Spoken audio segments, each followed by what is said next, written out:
जमात गैर इस्लामी की मुनाफकत, वो इस्लाम दुश्मन कुव्वतों से दोस्ती की दास्तान तो बहुत तावील है कि ये लोग इस्लाम और पाकिस्तान के सबसे बड़े दुश्मन हैं। लबादा इस्लाम में इन बगैरतों ने आज तक मुसलमान के नुकसान और यहूद के नफे के कुछ नहीं किया। इनके दामन में सिवाय मुसलमान के खून के और कुछ नहीं मिलेगा। इसलिए इन मुनाफकों को बेनकाब करना वक्त की जरूरत है, ऐन जहाद है। ऐलान करता हूं कि कोई जमाती असल का है तो आए जवाब दे। दावा है कि ये अपने झूठों को साबित नहीं कर पाएंगे इंशाअल्लाह। रही बात ज़ाहिद अहमद की, तो सबने देख लिया कि वो एक नंबर का झूठा है, उसको बुरी तरह से बेनकाब कर दिया है इंशाअल्लाह ताला। और अगर इसमें रत्ती बरगैरत होती तो मेरी बातों का जवाब देने की कोशिश तो कम अज कम करता, या कम अज कम अपने झूठों पर कौम से माफी तलब करता। लेकिन ये बंदा इस कदर बेशरम ढीठ और यार साबित हुआ कि ना तो माफी तलब की और ना ही कहीं जाकर गुमनाम हुआ। और शनीद है कि वो फिर से मुतहर्रिक हो रहा है और एक बार फिर से मीडिया का रुख कर रहा है। तो इंशाअल्लाह ताला वो जहां जहां जाएगा उसका ताकुब भी जारी रहेगा। ये बच के नहीं जा सकते कि ये सब के सब गुमाश्ते हैं साम्राज्यों के। ये नाम और चेहरे बदल कर ये हर वक्त में लोगों को झूठ और गलत बात बताकर उल्लू बनाने के चक्कर में रहते हैं। लेकिन एक बात जरूर कहूंगा कि हमारी कौम को न जाने क्या हो गया है कि जायद और जमात गैर इस्लामी वगैरह के झूठ और मकर सुनकर भी सुकूत करते हैं। और खास तौर पर उल्मा की ये एक जिम्मेदारी बनती है कि जायद हमीद के इस बयान पर कि मदीना मुसलमानों ने मुशरिकों से जंग करके छीना था, पर मीडिया में आकर इसको रद्द करते ताकि आगाज में ही अवामुल नास एक दरोगों को पहचान कर इससे दूर हो जाते। बहरहाल हसास कौमों में इन इक़दार की अहमियत को तो जाना जाता है। तो आज क्या हो रहा है, ये कहना कि आज इस कौम में बेशुमार खराबियों में से एक खराबी ये भी पैदा हो चुकी है कि हर कोई अपने हाल में मस्त है। जाबराना निजाम हो या कोई बरमला दरोगोई से काम लेकर कौम को पागल बनाने के चक्कर में हो, इसका रद्द करने का फुकदान कौम में से खत्म होता जा रहा है। और यही वजह है कि ज़ैद जैसे खप्तियों को सरायत का मौका मिल जाता है। इसलिए ये जरूरी है ज़ैद या आज के नाम नहाद जहादियों को हर सतह पर बेनकाब किया जाए। ज़ैद क्योंकि जानता है कि वो झूठा साबित हो चुका है, इसलिए वो गायब कभी हो जाता है और कभी जो है अपना सर निकाल लेता है। मैं समझता हूँ कि ज़ैद की हकीकत सब पर अया हो चुकी है। इसलिए बात चूंकि जमात इस्लामी की किताब के ऊपर हो रही थी, तो जमात इस्लामी के कुछ लोगों ने जो है वो सबूत मांगे हैं कि मजीद रेफरेंस दे। मालूम नहीं किस चीज का रेफरेंस इनको दरकार है, जबकि किताब की अक्स भी जो है वो मैंने दी है, मुसन्नफ का नाम भी दिया है। और अगर किसी को शक है कि ये जमात इस्लामी की किताब नहीं, तो वो कम अज कम इस बात के ऊपर अपने दलाइल तो लेकर आए।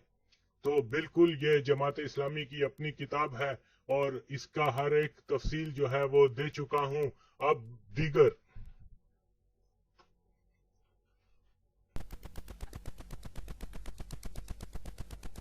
तफसील ये है कि ये पहली बार मई 94 में शाया हुई, नाशर अब्दुल अजीज आबिद। अब मसला ये है कि तमाम सबूत मिलने पर भी जमात ये इकरार करेगी या नहीं कि इन्होंने अमेरिका की मंशा पर अफगान फसाद को जहाद का नाम दिया, झूठ का जाल बिछाया, यतीम बच्चों को इसमें फंसाया और खुद माल बनाया, और फिर भी नाम इस्लामी। सुबहान अल्लाह। जमात वालों, एक वली की करामत सुनकर गैर यकीनी के तासर चेहरे पे सजाए अंगुश्त बदंदा हो जाने वालों, अपने कागजी जहादियों के नाकाबिले यकीन झूठ छापने पर अगर कोई अपनी अंगुश्त दांत की बजाय तुम्हारे जिस्म के किसी और हिस्से में पैवस्त कर दे, तो तुमको इतराज का हक नहीं कि तुम्हारी मक्कारी सिर्फ ये नहीं कि दरोगोई शेवा है तुम्हारा, बल्कि असल मुनाफकत और अयारी ये है कि इस्लाम के नाम पर झूठ बोलते हो, جھوٹ مکر فریب ریاکاری منافقت کرتے رہو گے. اس فیل سے تم باز نہ آنے والے ہو. لیکن اپنا روح سیاہ مودودی کے نام پر کرو. مجھے اس سے کیا لینا دینا؟ مسلمان کو مودودی سے کیا لینا دینا؟ مسلمان کا اس سے کیا تعلق؟ میرا کیا اس سے تعلق؟ اس لیے میرا کوئی اعتراض تم پر نہیں، مگر میرا تعلق اسلام سے ہے. اس لیے اپنے تعلق واسطے کی نسبت سے میرا ہر اس فرقے، گروہ یا جماعت پر اعتراض بنتا ہے جو میرے دین کا نام استعمال کر کے اپنے ناپاک عزائم کی تکمیل کرنے کے لیے کوشاں ہو. اس لیے جماعت کا نام بدلنا اب تم پر فرض ہو چکا ہے کہ میں نے تم کو جھوٹا ثابت کر دیا ہے. اگر کسی جماعتی میں اتنی ہمت ہے تو آئے اپنی سطر پوشی کر کے دکھا دے. میں نے تمہاری اپنی کتاب سے تم پر کو جھوٹا ثابت کیا ہے. اور جھوٹ و اسلام کا راستہ ایک نہیں ہو سکتا. اسلام و کفر ایک نہیں ہو سکتا. رحمان کا بتایا راستہ شیطان کا نہیں ہو سکتا. حق باطل نہیں ہو سکتا، باطل حق نہیں ہو سکتا. اور اسی طرح سے اسلام سچ ہے، جھوٹ ہو نہیں سکتا. جو اسلامی ہے وہی ایمانتی ہے، اور جو شیطانی ہے وہ ہی ملامتی ہے. جھوٹے پر ملامتی، اسلام پر سلامتی. اس لیے جماعت والوں یا تو ایک غیرت مند مسلمان ہونے کا ثبوت دو اور اپنے جھوٹ و مکر سے توبہ کرو. جو بہر حال تم نہیں کرو گے تو پھر یہ ممکن نہیں کہ ورد رحمان کا اور شاگرد شیطان کا بنے رہو، اور پھر بھی نام جماعت اسلامی ہو، حرکات و سکنات غیر اسلامی ہو، غیر انسانی ہو، ڈالر کی فراوانی ہو، منشیات کی کمائی ہو، ناجائز اسلحے کی سپلائی ہو، یتیموں کے سر کی قیمت وصول پائی ہو، گنڈا گردی کی کیمپس کالج میں دہائی ہو، CIA سے تربیت پائی ہو، دین و ملت غدار دہشت گردوں سے شناسائی ہو، جن کو اپنے مرکزوں میں پناہ بھی دلائی ہو، طالبان کے ہاتھ میں کتاب کی بجائے بندوق تھمائی ہو، گو امریکہ کے نعرے میں آؤ امریکہ آؤ امریکہ، مسلمان کو غلام بناؤ کی صدا آتی ہو. یہ سب علامتیں وہ نشانیاں جس جماعت میں ہوں گی تو اے مسلمانوں تم ہی بتاؤ کہ پھر بھی ایسی جماعت کو اسلامی کہو گے؟ تو پھر کفار سے شکوہ کیوں، جبکہ ہم خود شیطانی جماعت کو اسلامی جماعت جان کر اسلام کے نام کی آبرو نہ رکھ پائیں؟ اس یہودی ساختہ جماعت کے بانی کو تو دیکھو، جس کے نام کا مطلب آج تک کسی کو معلوم نہیں ہے، یا ہے کوئی جماعتی جو اس کے مکمل نام کا مطلب بتا دے؟ مودودی جس نے اپنی جماعت کا نام تو اسلامی رکھ دیا تھا، لیکن اس کا اپنا عقیدہ دیکھیں کہ یہ خود کہاں کا مسلمان تھا. اپنی کتاب تفہیمات صفحہ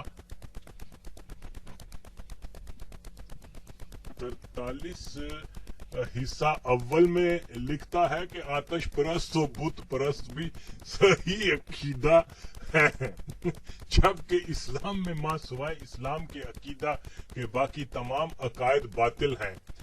شریعت اسلام کا اصول ہے کہ جو بھی عقیدہ کفر کو جائز جانے وہ کافر ہے. لہذا مودودی نے بھی ایسا کیا تو وہ یقیناً کافر ہی تھا.